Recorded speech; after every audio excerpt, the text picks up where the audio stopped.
Every prophet that came after Nuh came with the same dawah.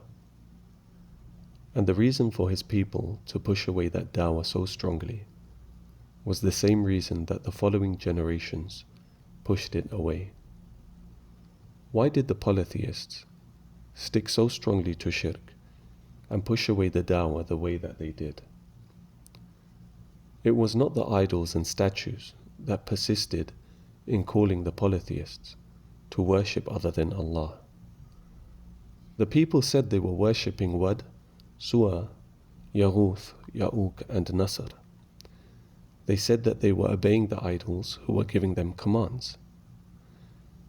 This was the case with the mushrikeen who were worshipping idols and statues in the times of Ibrahim, Salih, Hud, Shu'aib, Musa and Muhammad alayhim as-salatu was-salam. People worshipping idols, the sun and the moon, and other objects. However, the idols were just objects, pieces of stone, wood and other materials. They could not speak, they did not give any orders, they couldn't do anything. The reality was, they were just lifeless objects. Allah tells us about the time when Ibrahim broke all of his people's idols, except the big one. When the polytheists asked Ibrahim who had destroyed the idols, he told them that it was the big one and to ask it. But the polytheists all knew that it couldn't speak. Allah says, they said, "Have you done this to our gods, O Ibrahim?" He said, "Rather this, the largest of them, did it.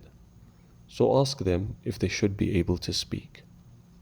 So they returned to blaming themselves and said to each other, "Indeed you are the wrongdoers." Then they reversed themselves, saying, "You have already known that these do not speak." Surah Al-Anbiya, verses 62 to 65. There are many examples in the Quran illustrating the inability and lifelessness of the idols. Allah says, "And the people of Musa made, after his departure, from their ornaments a calf, an image having a lowing sound. Did they not see that it could neither speak to them nor guide them to a way? They took it for worship, and they were wrongdoers." Surah Al-A'raf, verse 148. Here Allah tells us that the Jews worshipped a statue, made in the shape of a calf that neither spoke to them nor brought them any benefit.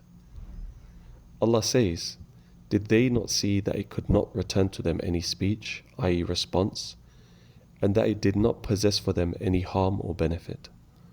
Surah Taha, verse 89. The verse is also about the calf, showing a very clear reality. Do they not see that it does not respond to them when they ask it and when they speak to it?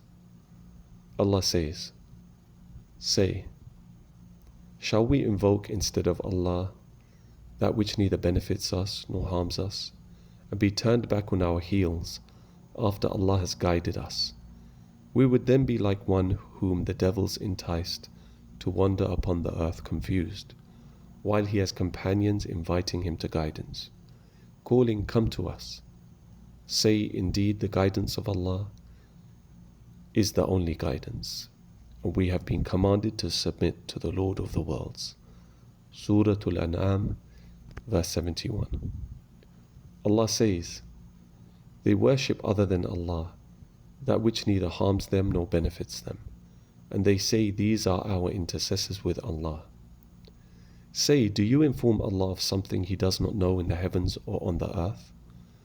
Exalted is He and high above what they associate with Him. Surah Yunus, verse 18. Here Allah states that these gods do not harm or benefit. They don't have any authority over anything, nor do they own anything. Allah says, and do not invoke besides Allah that which neither benefits you nor harms you, for if you did, then indeed you would be of the wrongdoers. Surah Yunus, verse 106. Allah says, he invokes instead of Allah that which neither harms him nor benefits him. That is what is the extreme error. Surah Al-Hajj, verse 12. means the idols, rivals, and false gods which he calls upon for help, support, and provision. They can neither benefit him nor harm him. So from the verses above, which show the polytheists worshipping lifeless, inanimate objects, ibadah makes no sense. When talking about ibadah, there must be commands, because ibadah is beliefs, acts of worship, and other laws. The one who is a true God must give commands. True worship needs to have a God that can give guidance, direct to beliefs, and acts of worship, instruct with commands and prohibitions, and make clear what is good and bad. And this all requires a God that gives orders. But the polytheists were worshipping idols that couldn't talk, or anything for that matter. This is why ibadah of idols makes no sense. As the idols couldn't speak, who were the polytheists listening to and obeying? Who was presenting this and these objects of worship to the people? Why were the people doing the ibadah to the idols, bowing to them, praying to them, calling upon them, and presenting food to them? Who was giving the orders?